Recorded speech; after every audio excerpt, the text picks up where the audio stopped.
The World Cup is the most iconic sporting event in the world, and the heroes, villains, and stories that come out of this competition every 4 years make up why this tournament is the pinnacle of football. However, throughout the decades that the World Cup has been around, a plethora of mysteries, unexplained disappearances, and potential hidden corruption have been quietly hiding in the shadows of this tournament. So with that, let's take a look at 4 of these World Cup mysteries that football fans still ponder about to this day. First, let's start off by talking about the mystery surrounding the 1998 World Cup final, where the legendary Brazil, who won the previous 1994 World Cup, led by the magician Brazilian Ronaldo, fell apart so easily to host France in the final 3-0 and lost in the most surprising fashion. This wasn't how the game was supposed to go. It was supposed to be a closer affair. You see, leading up to this ginormous occasion, Ronaldo was already labeled as the best player in the world, as he was coming off winning the Ballon d'Or in 1997, being the talisman for the legendary Italian club Inter Milan, scoring 179 goals in 200 matches, playing a huge part for Brazil in winning the Confederations Cup and the Copa America. He also technically won the 1994 World Cup with his country as well, but he didn't get any minutes during the tournament, and he won multiple other trophies with some of his previous clubs that he's played for, like FC Barcelona for example. But as we can see from Ronaldo so far, he was well and truly on his way to becoming one of the GOATs of football, and him being the star man to help Brazil win back-to-back World Cups would definitely help him out with that GOAT conversation. However, at the time, there was one man that could rival Ronaldo regarding the best player in the world shouts, and that was Zinedine Zidane, France's star player participating at the tournament they were hosting. What made the final even spicier is that Ronaldo and Zinedine Zidane were already rivals at the club level, and there was already some history between the two. Both of them were playing in the Serie A during the time that the 1998 World Cup was taking place, with R9 playing for Inter while Zidane was lacing up his boots for Juventus. And in the previous 1997-98 season before the World Cup, Zidane's Juventus got the better of R9's Inter as Juve won the league by 5 points. Anyways, with this history between the two faces of the sport at the time, it was clear to see why Ronaldo and Zidane were the faces of the 1998 World Cup, and why the final being between the countries of both of these superstars was set to be an all-time spectacle. However, the final was anything but that, which left fans disappointed. Well, except if you were a France fan, because despite Brazil being labeled as the favorites to win the final, Ronaldo having a wonderful tournament so far, scoring 4 goals in 5 games, and also the fact that the French players were scared to go up against Ronaldo, with them having a whole training session recorded just talking about how hard it is to defend against Ronaldo, as they saw him as a magician, France absolutely steamrolled Brazil unexpectedly, winning the World Cup final 3-0 on home soil, with Zinedine Zidane actually scoring a brace in the final as France won their first ever World Cup against a world-class Brazil side. And what's even more shocking about this result is that the 21-year-old Ronaldo was having a world-class season and World Cup so far. He literally won the Ballon d'Or, for crying out loud, less than a year back. But in the final, he was a ghost. He looked like a shadow of his former self, and nothing he was doing in the game was coming off. He was extremely underwhelming, and due to his poor display along with his Brazilian teammates, they got destroyed in the biggest match every 4 years. So what happened? How did the best player in the world at the time disappear when Brazil and the world needed him most? Well, here's what happened. On the day of the final, Ronaldo's roommate, Roberto Carlos, saw R9 feeling extremely nervous regarding the World Cup final in a few hours' time, and ended up breaking down and crying. Roberto Carlos even said that it seemed like the pressure had gone to Ronaldo. But this wasn't as far as it would go, because at 4 o'clock in the afternoon, Ronaldo would start to convulse uncontrollably, eventually foaming at the mouth. Roberto Carlos began to shout for help, with Brazilian teammates Cesar Sampaio and Edmundo arriving quickly at the scene, and Edmundo helped prevent Ronaldo from swallowing his tongue. There was huge concern among the Brazilian camp on what just happened, with even some Brazilian players thinking that Ronaldo might have died. But then Ronaldo just went to sleep, not knowing anything about what just happened, and the team doctors decided not to tell him immediately. The doctors would then decide to take Ronaldo to the hospital and run some tests to see if anything was wrong with him, but they couldn't find anything, and to this day it's still a mystery on what exactly happened that caused Ronaldo to go into convulsion. Anyways, 1 hour before the World Cup final, while Ronaldo was still at the hospital, the manager Mario Zagallo submitted a team sheet for the world's biggest match, and the lineup had no Ronaldo in it, while substitute a Fiorentina striker, Edmundo, was in the starting 11 instead. But then 40 minutes before the final, the manager changed his mind, and with Ronaldo showing up out of the blue at the stadium, R9 was back in the starting 11 and was declared fit to be in the starting 11 of the match. How did this even become possible? Where did Ronaldo come from? Well, I'll get to that in a bit, trust me. But anyways, regarding the final, even though R9 was playing again, it was clear to see that he wasn't at 100%, as he was looking more sluggish and lazy on the pitch. Eventually, with Ronaldo dropping one of the worst performances in his career with nothing coming good from him in this game, France would end up winning the World Cup, as I mentioned previously, and Zinedine Zidane, Ronaldo's rival at the time, would end up victorious in the match the whole world was watching, and also ended up winning the Ballon d'Or the year after Ronaldo after this victory. Now I bet y'all have a few questions on what happened in this final and the mystery surrounding it. Like, how did Ronaldo get back to the starting 11 after almost dying a few hours before? And why was he even at the match despite being in the hospital an hour before? Did someone force him to play? Well, let's take a look at some of the conspiracy theories surrounding this 1998 World Cup final. Onto the first conspiracy surrounding this final has to do with Ronaldo potentially hiding a medical condition. Now I'm personally not the biggest fan of this conspiracy theory, just because it essentially blames Ronaldo Ronaldo on the events prior to the final, but we gotta go over this one nevertheless. Now this theory basically states that the idea of Ronaldo breaking down due to nervousness before the 1998 World Cup final is extremely sus, with him being part of the Brazil team that won the 1994 World Cup, meaning he's been in a similar situation before, and him also having multiple years of top flight European football ahead of the 1998 World Cup, meaning he's been in gigantic football situations before, and this was no different. Instead, this theory states that Ronaldo was hiding an injury, and this nervous talk was all a cover up for that. You see, Ronaldo was actually taking medication throughout this tournament, with him taking the painkiller Valorant since re-aggravating a knee injury against Morocco a month before the final. And with him taking these tablets, this could have kickstarted the convulsion and made Ronaldo have a seizure after taking too many of them in a short amount of time. Personally for me though, you would just think that the doctors knew better than to put Ronaldo's life at harm. So for me, I'm not the biggest fan of this theory. Over to conspiracy theory number 2 though, Brazil accepted bribes to throw the match for France. According to The Guardian, some say that the Brazilian players received a total of $23 million in bribes if they threw the final for France to win their first ever World Cup on home soil. And in return, they will receive a large sum of money, while also the promise of hosting a future World Cup and having a favorable group/passage at the 2002 World Cup. And if this conspiracy is right, it would kind of make sense. Brazil would actually end up hosting the 2014 World Cup, one of my personal favorite editions, and at the 2002 World Cup hosted in South Korea and Japan, Brazil would be given a favorable group just off paper, with them having Costa Rica, China, and Turkey in their group, in which Brazil easily topped by winning every game and securing the maximum of 9 points. Brazil would then end up actually winning the 2002 World Cup as well, only adding more fuel to the fire regarding this conspiracy theory. And initially, this theory also states that R9 was against accepting this bribe, which is why Edmundo was in the starting 11 first, but Ronaldo apparently changed his mind after Nike threatened to withdraw his sponsorship money and became part of the first 11 again. Brazil were supposed to perform better in the final though, but instead they ended up losing 3-0. Now, do I believe this theory? I don't know, man. Everything lined up perfectly for Brazil if this bribe actually took place, but I just find it hard to believe that the Brazilian players would sabotage their tournament for some extra bread. But FIFA does have a history of corruption, so you never know. But now onto the theory that most people believe. Conspiracy number 3. Nike forced Ronaldo to play in the final. So here's the rundown. Nike has signed a sponsorship agreement with the Brazilian Federation for a huge sum of £105 million,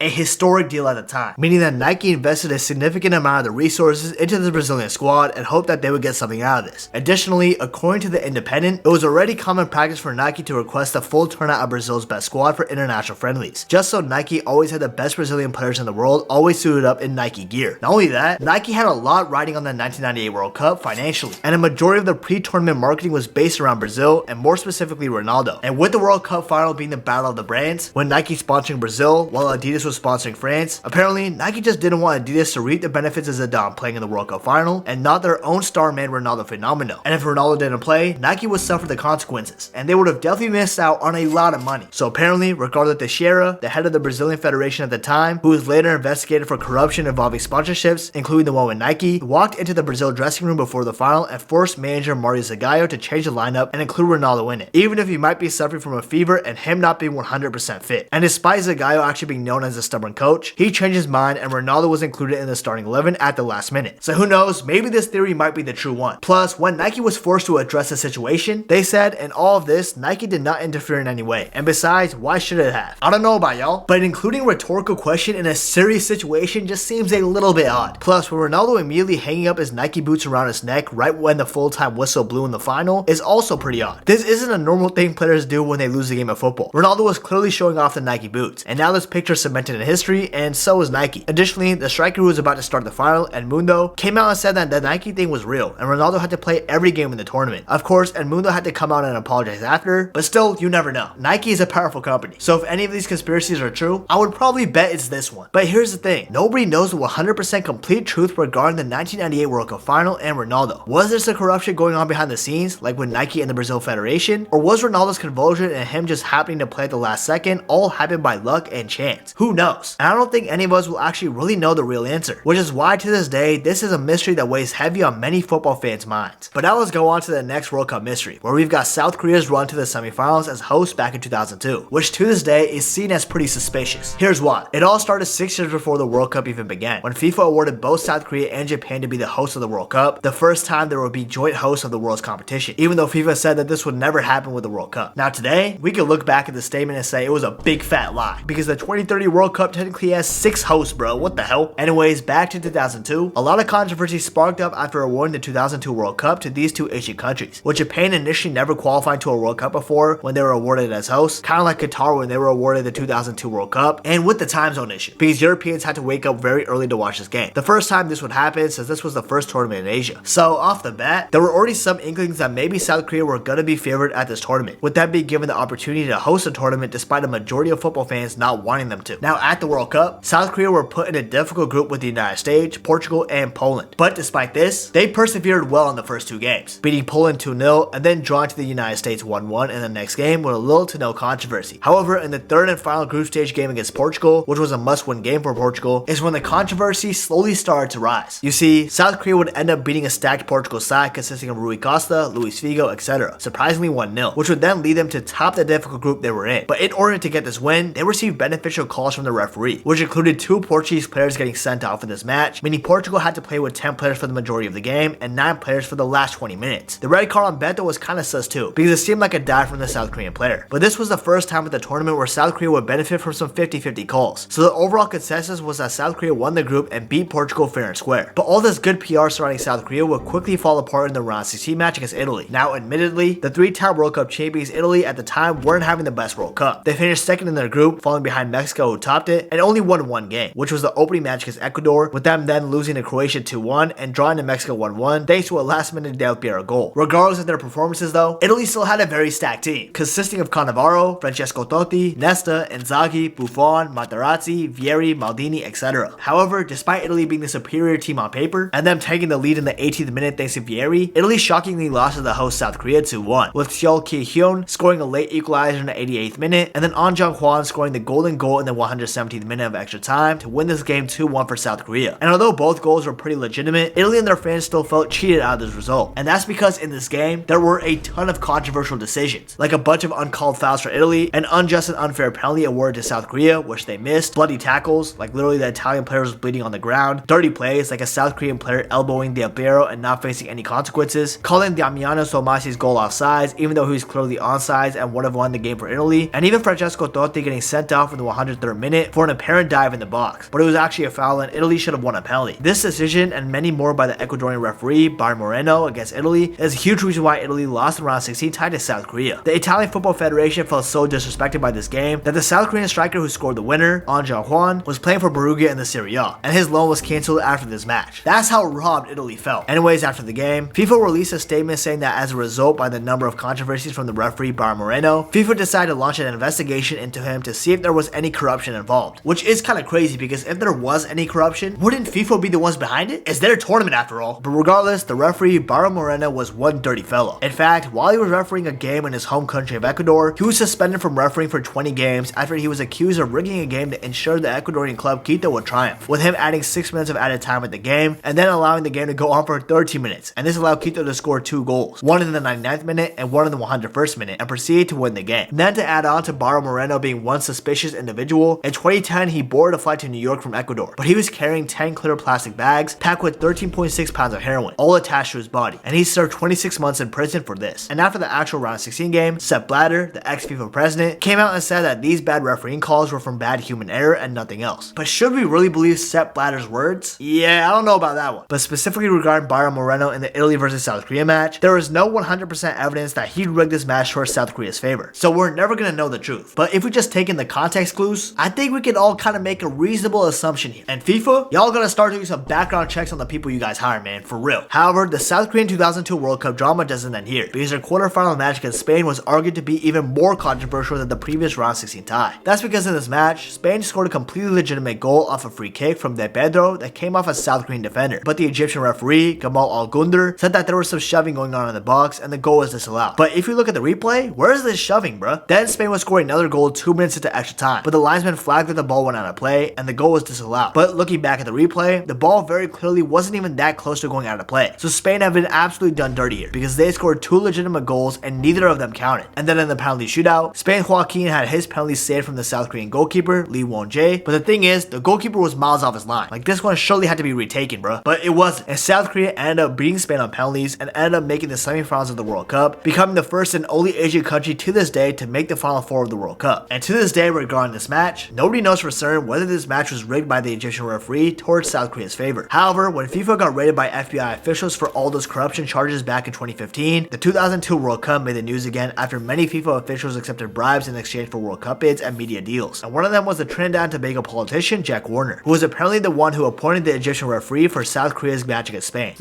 Suspicious. And although there were some allegations that Gunther, the referee, received a brand new car for helping the South Koreans make it to the semifinals, I don't know if those rumors have any true basis to it. All I'm saying is, both these games from South Korea were extremely suspicious and seemed very favorable towards the Koreans. And although South Korea wouldn't go further with Germany knocking them out 1-0 in the semifinals, this tournament is still tarnished by all the controversy and potential corruption around it. But due to none of it being confirmed, it's still a mystery on whether South Korea's run to the semifinals was legitimate or was it due to corruption. One thing's for sure, the teams that South Korea had to play in the knockout stages were repaid handsomely. After this World Cup in 2002, Italy won the World Cup in 2006. Then in 2010, Spain won their first ever World Cup. And Germany, even though they beat South Korea in the semifinals, ended up winning their fourth World Cup in 2014. So yeah, I'm not really too sure what happened here, but South Korea's run to the semifinals is just too mysterious for me to give them complete credit here. But now I think it's time to go over to the third World Cup mystery, and it's about North Korea's World Cup 2010 squad. And no, the mystery isn't how the hell is a mysterious and close-up country like North Korea making the World Cup before India. Even though India, y'all need to start locking the hell in, bro. This is embarrassing. Because actually, North Korea do have some World Cup history. They made the World's Tournament before the 1966 edition, where they would eventually progress to the knockout stages by finishing second in the group after they miraculously beat Italy 1-0 and almost beat Portugal by going up 3-0 in the first 30 minutes against the Europeans. But then one of the best players in football history, Eusebio, locked in and scored 4 goals to help Portugal win 5-3 against North Korea and complete the comeback. But the point was, North Korea making the World Cup isn't a mystery, because they've done that before and they did it again for the 2010 World Cup. But rather, the mystery is what happened to the 2010 World Cup North Korea squad. Now, heading into the 2010 World Cup, North Korea were wanting / expecting an easy group. That's because while the legendary Swedish manager Sven-Göran Eriksson, who passed away recently, rest in peace, was managing Notts County, he was contacted by the owner at the time, Russell King, who by the way ended up being charged in court for 25 counts of fraud and larceny and was sentenced to 6 years in prison, asked Eriksson to travel to North Korea to discuss a potential investment, since he had ties to the East Asian country. So as Eriksson was in Pyongyang somewhere, he was actually asked by a North Korean official if he could influence the 2010 World Cup draw to give them an easier draw, and in return, they'd give his team Notts County some investment. Eriksson was shocked by this request. I mean, I can't blame him, I would be too. And he told them that he found the request criminal and impossible to fulfill, meaning he couldn't manipulate the draw for them. And tough luck for the North Koreans, because instead, they were given one of the toughest groups at the 2010 World Cup, which consisted of Brazil, Portugal, and Ivory Coast. Boy, ain't no way, boy. Boy, ain't no way, boy.